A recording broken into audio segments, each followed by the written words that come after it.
If you've ever trusted the people who raised you, if you've ever believed your family would never lie to you, this story is for you. Because today I'm going to tell you how I lived 25 years of my life believing I was someone's biological daughter, only to find out it was all a carefully protected secret. I'm going to tell you how one sentence from a nurse shattered my entire identity, how the people I called mom and dad carried a lie so big it almost destroyed me. Please subscribe and stay with me, because this story changes everything. I didn't go to the hospital that day for answers. I went because I thought I was dying. That sounds dramatic, but it's true. My chest had been tight for weeks. Headaches that wouldn't go away. Dizzy spells that made the world tilt sideways. And this quiet fear sitting in my stomach that I couldn't explain to anyone, not even myself. So I sat in that cold waiting room. Plastic chairs, white walls, old magazines with ripped covers. Just another ordinary day. When they finally called my name, I followed the nurse down a hallway that smelled like disinfectant and fear. She kept glancing at her tablet. Her brows were pulled together like she was reading something she wasn't supposed to see. We got into the room. Blue curtain, metal bed, a flickering fluorescent light. She asked me routine questions. Name, date of birth, emergency contact. Then she paused. She scrolled. She squinted at the screen. Then she said the sentence that knocked the air out of my lungs. You know you're adopted, right? She said it like it was nothing, like she was telling me I had low iron. I laughed. I actually laughed in her face. Funny, I said. You almost got me. But she didn't laugh. She just looked confused and worried. And that's when something inside me shifted. The air changed. The room felt smaller. I'm not adopted, I said. She stared at me, then said quietly, oh, and walked out of the room. I don't remember driving home. I just remember sitting in my car with my hands shaking on the steering wheel, staring at the same red light for what felt like hours. My parents, mom and dad, the people who raised me, fed me, held my hand when I was scared of thunder and the dark. They would have told me, wouldn't they? I told myself the nurse was wrong. Hospitals mess things up all the time. Records got crossed. Files got mixed. That had to be it. I went home that night and watched my parents like I'd never seen them before. Mom stirred soup at the stove. Dad adjusted his glasses and flipped through the newspaper. Hey, sweetheart, Mom said. How was your meeting with the doctor? Fine, I said. My voice sounded normal, but my heart was pounding so loud I thought they could hear it. I studied their faces, their eyes, their expressions, looking for cracks, looking for guilt, looking for anything. But everything looked the same. That scared me more than panic ever could. I didn't confront them. Not that night. Not the next day. I decided I needed proof. Because if I was going to accuse them of lying to me for 25 years, I needed more than one nurse's strange comment. So I started digging. Not right away. At first, I just noticed things. Little things. Like photo albums that didn't go as far back as my birth. Like how there were no pictures of my mom pregnant. Like how my baby pictures always started when I already looked a few weeks old. I went into the attic one Saturday while they were out grocery shopping. Dust everywhere. Cardboard boxes. Old Christmas decorations. I wasn't looking for anything specific. I just wanted to feel something. To calm the fear. But that's when I found it. A wooden box taped shut. My mom's handwriting on the top. My name. My chest felt like it was collapsing in on itself. I stared at it for a long time. I almost put it back, because part of me didn't want to know. But my hands moved anyway. I peeled back the tape. The sound of it ripping felt louder than it should have been. Inside were papers, forms, folders, and one envelope, sealed, yellowed, old. I pulled out a document, and there it was. Adoption finalization certificate. My name, my date of birth. Clear as day. I didn't cry. Not at first. I just sat there, surrounded by dust and silence, staring at a version of my life that had never been real. Adopted. I was adopted. My parents weren't my biological parents. The people I called mom and dad weren't the ones who made me. I felt numb, like my brain shut down to protect me. But there was more. There were more papers, more documents, medical history forms, legal forms, and then I saw something that made my stomach drop. A second name, not mine, another woman's, listed under biological mother, but the name had been blacked out. That's when I heard it. The attic floorboard, a creak, footsteps downstairs, the front door opening and closing. Mom and Dad were home. I froze. The papers shook in my hands. I didn't know what to do. I didn't know if I should scream, cry, confront them. Instead, I shoved everything back into the box, slid it under a pile of old blankets, and walked downstairs. Mom was in the kitchen, putting groceries away. Dad was carrying bags in from the car. They smiled at me. The same smile, the same warmth, the same safety. How long were you up there? Mom asked. Just looking for the Christmas lights, I said. She nodded. Find them? Not yet. She hummed, turned back to the fridge, and I just stood there, staring at the people who had raised me, who had loved me, who had lied to me. That night I couldn't sleep. My thoughts were loud. My heart wouldn't calm down. I kept staring at the ceiling, replaying that nurse's words again and again. You know you're adopted, right? She knew. The hospital knew. Everyone knew. Except me. I thought that was the worst of it. I thought finding out I was adopted was the deepest betrayal I'd ever feel. I was wrong, because there was something else in that box. Something I didn't open. Something I wasn't ready to see. And it was about to change everything. I didn't touch the box for 3 days. 3 days of pretending everything was normal. 3 days of smiling at dinner. 3 days of small talk. 3 days of swallowing the scream sitting in my chest. Every time I looked at my parents, all I could see was the word, liars. But I couldn't say it out loud. Not yet. I needed to know more. I needed to know why. On the 4th night, I went back to the attic. The house was quiet. Lights off. Just the hum of the air conditioner and the old wood settling in the walls. I moved slowly, like the house itself might hear me. I pulled the box back out. This time I didn't hesitate. I opened everything. Every folder. Every paper. Every clipped form. And then I saw it. The letter. It was folded once. Sealed. My mom's handwriting on the front. Not for her. I laughed. A quiet, broken laugh. Of course. I opened it anyway. The paper inside was thin. Fragile. Yellowed by time. My mom's handwriting filled both sides. Shaky. Messy. Like she'd cried while writing it. It started with, "She can never know." My hands started shaking. The letter explained everything. But not in the way I expected. They hadn't just adopted me. They had hidden me. From something. From someone. It said my biological mother didn't give me up. She was forced. The words were underlined. Twice. She hadn't been ready. She'd been young. Terrified. And surrounded by people who made choices for her. I read every line like it was cutting into me. My parents had been offered 2 options. Bring me home.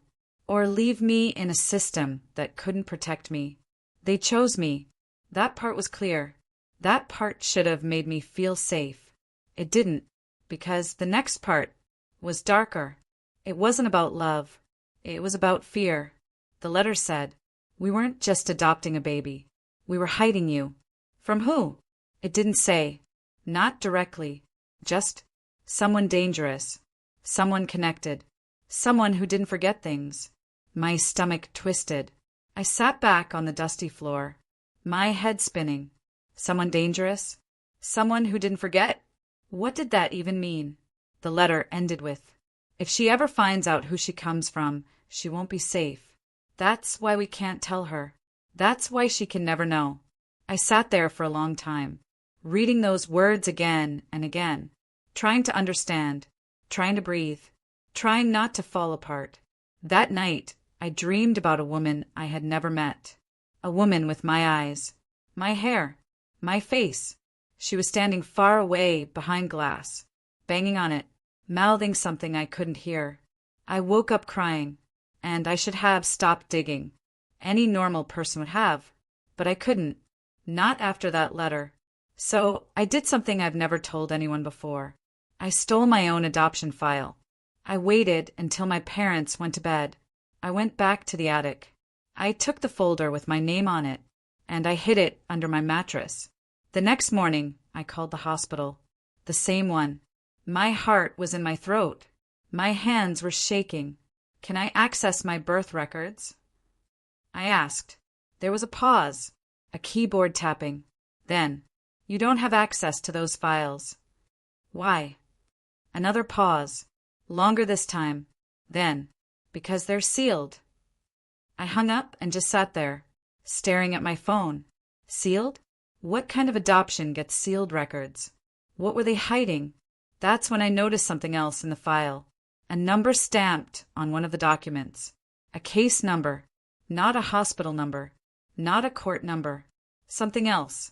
Something official. But wrong. I typed it into Google. Nothing. No results. No references. No matches. It was like the number didn't exist. And that's when I felt it. The fear. Not fear of being adopted. Not fear of my parents. A deeper fear. The kind that crawls under your skin and stays there. I wasn't just adopted. I had been protected. And whatever they were protecting me from, it wasn't gone. That afternoon, a car followed me. I noticed it in my rearview mirror.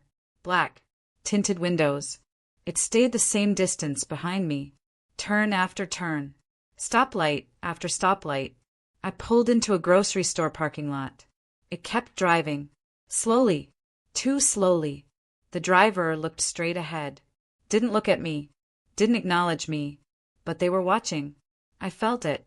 That night, my dad knocked on my bedroom door. I almost jumped out of my skin. "Can I come in?" he asked. His voice sounded tired. Older. I nodded. He sat on the edge of my bed. Didn't look at me at first. Then he said, "You found the box, didn't you?" My throat closed. I wanted to lie, but I didn't. Yes. Silence. He rubbed his hands together, stared at the floor. Then he said something that didn't make sense at the time. "You weren't supposed to find out like this." Not never. Not we were going to tell you someday. Just not like this. I stared at him.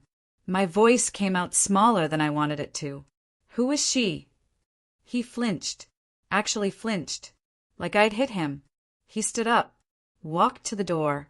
Stopped. With his hand on the knob, he said, "We didn't tell you because we were trying to keep you alive."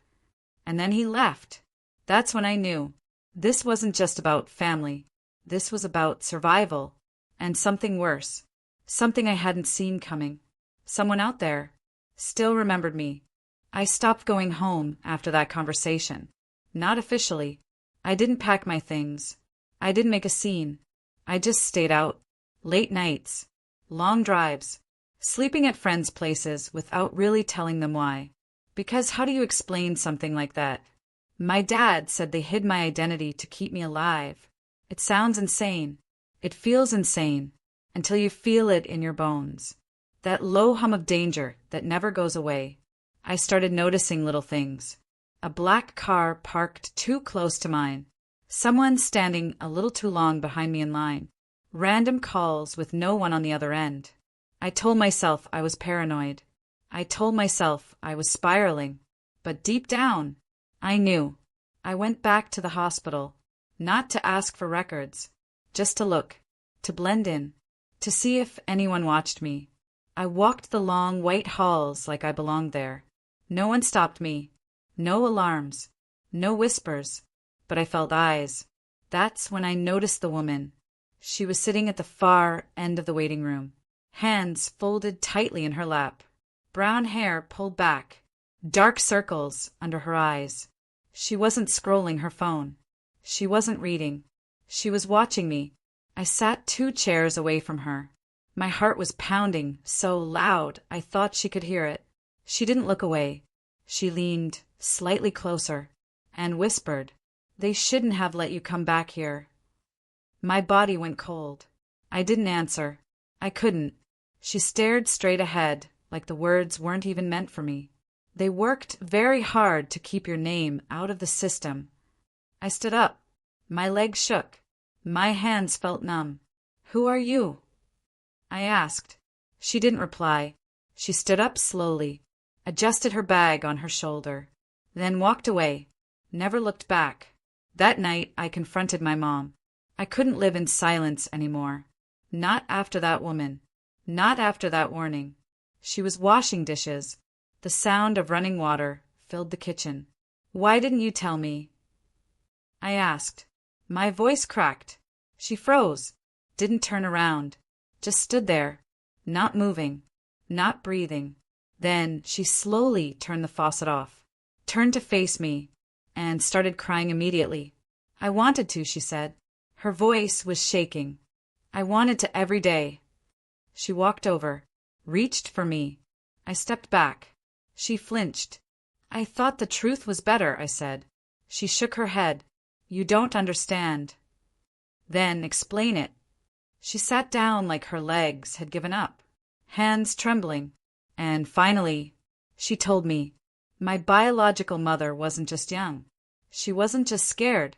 She was connected to someone powerful, to someone dangerous. He wasn't my father, but he believed I was. She had gotten pregnant at the wrong time, with the wrong people involved. And when he found out, he didn't want a baby. He wanted control. She tried to hide. She tried to run. But he found her. And when I was born, he tried to claim me, not as his child, but as something that belonged to him, something he could own. She panicked, desperate, trapped. So she gave me to someone she trusted. My parents. She begged them to take me, to disappear with me, to make sure I never existed. They saved you, my mom said. They didn't just adopt a baby. They helped her hide a life. I felt sick, so sick I thought I might pass out. "So where is she?" I asked. My mom swallowed hard. "I don't know." She left. Disappeared. Changed her name. Changed everything. "And him?" I asked. She looked up at me. Her eyes were red and terrified. "He never stopped looking." Those words settled into me like poison. Never stopped looking. For me. The next day, someone slipped a note under my windshield wiper. A white piece of paper, folded in half. No name.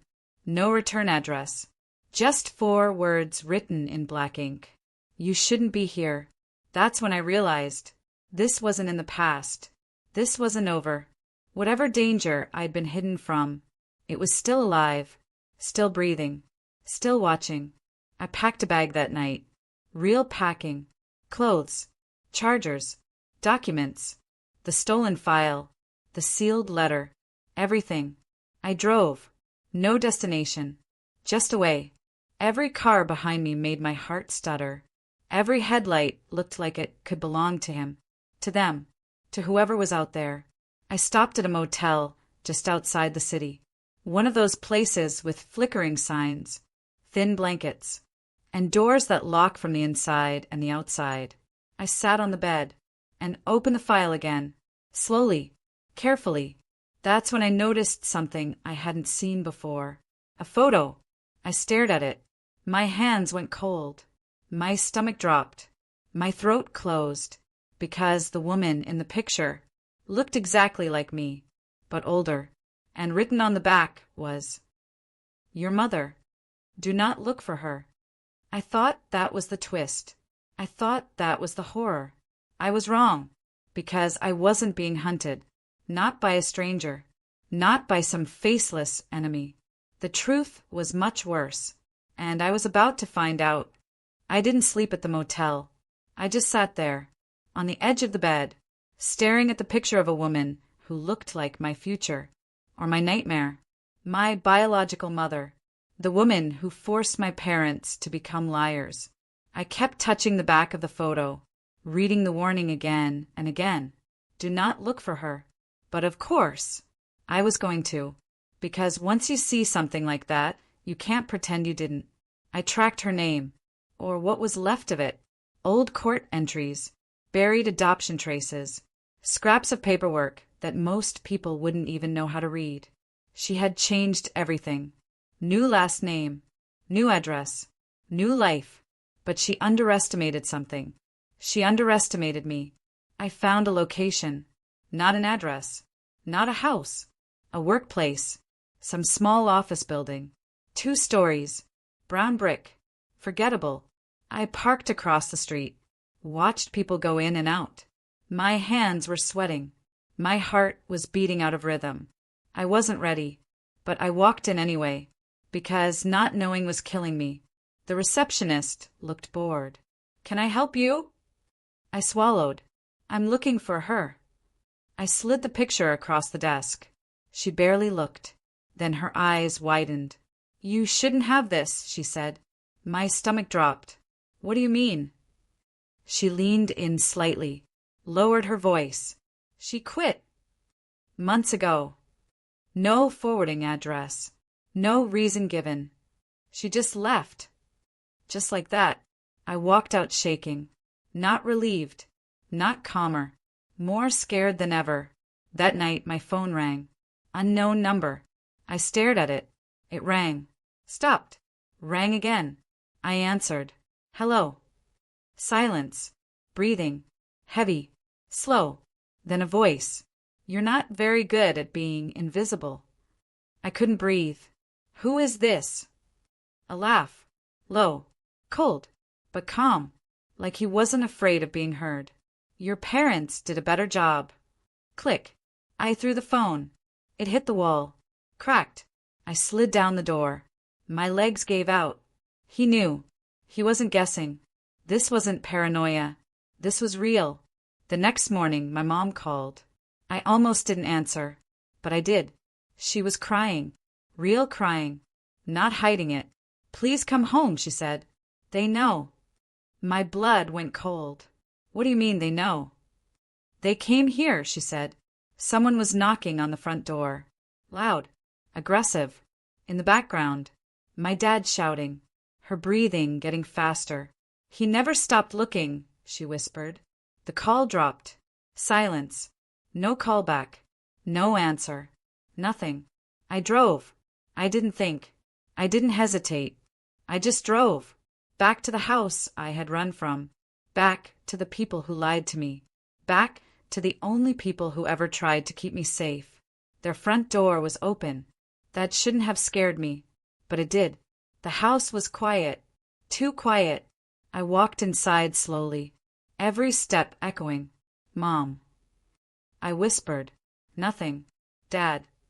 Silence. The living room looked untouched. Pillows where they always were. Framed photos smiling back at me. A lamp still on. Half lit. Then I saw it. The kitchen chair. Knocked over. A cracked glass on the floor. Liquid drying in a dark stain. My heart started to race. I moved toward the hallway. Slow. Careful. My footsteps felt loud. The house felt too open. Too exposed. My mom was sitting on the floor in the bedroom. Against the bed. Her hands were shaking. Her eyes were wide. My dad was standing in front of her. He looked older. Smaller. Like something had been taken out of him. They came, my mom whispered. They stood right there. They asked about you. They knew your name. They knew everything. My dad looked at me. His voice cracked. I tried to tell them you moved.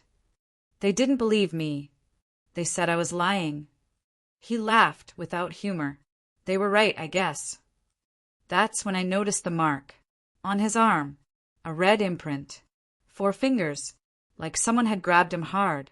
They gave us time, my mom said. Not mercy. Time. I stood there, looking at the people who gave up peace to give me a life. And I felt something shift inside me. Not fear. Not confusion. Anger. I wasn't a hidden secret anymore. I wasn't a protected child. I wasn't a name in a sealed file. I was part of this now, and I was done running. That's when we heard it. A car. Outside. Engine idling. I walked toward the front window. Slow. My dad whispered, "Don't." But I did. Black. Tinted windows. Parked right in front of our house. I felt my hands curling into fists. My chest tightening. My heart beating louder. This was it. This was what they'd been hiding me from. Not a shadow. Not a story. Not a warning. A real person. Outside. Waiting. I turned around. Looked at my parents. Tears in my mom's eyes. Fear in my dad's. Love in both. They lied. For me. They ruined their lives. For me. They lived in fear. For me. And now. I had to decide. But I wasn't ready. Not yet. Because what happened next was worse than any of us imagined. The car stayed outside for 20 minutes. 20 minutes that felt like hours. No one got out. No doors opened. No footsteps. Just there.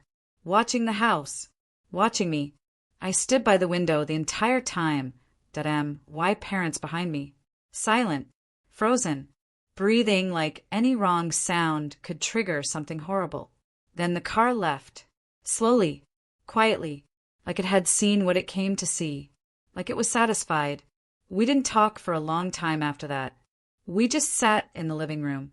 All three of us. Not touching. Not speaking. Just existing. Finally, my dad broke the silence. "He wasn't supposed to find you," he said. "He wasn't supposed to know you made it past 18. That didn't make sense to me. What happens at 18? I asked. My mom answered. They stop caring about what they can't control. They assume it's gone. They assume it died. I swallowed hard. So he thought I was gone, she said. That night, my parents finally told me everything. No letters. No half-truths. No protection. Just truth. My biological mother wasn't just running. She was being hunted. Not legally. Not officially. But personally. By a man who didn't like losing control of things that belonged to him. He'd lost her. Lost his reputation. Lost his sense of power. And he blamed my existence for all of it. He never wanted a daughter, my dad said. He wanted a reason. To hurt someone. They said he traveled, moved, changed names, used people, money, fear, whatever he needed. But he always asked the same question wherever he went. Did anyone see a woman disappear 25 years ago? I was never meant to grow up. I was never meant to get a job. Never meant to have friends. Never meant to live. Not because I wasn't loved, but because I was dangerous to someone's ego. And now, he knew I was alive. We made a choice that night. Together. Not out of fear. Not out of panic. Out of love. We disappeared. We didn't run quietly. We didn't leave notes. We didn't explain. We packed essentials. We left everything else behind. Old photos. Furniture. Memories. We became other people. New names. New phone numbers. New towns. New routines. I watched my parents give up their entire lives. For me. Not because they had to, but because they chose to. Because 25 years ago, someone begged them to protect a baby. And they never stopped. Months passed. Then years. And the black car never came back. No notes.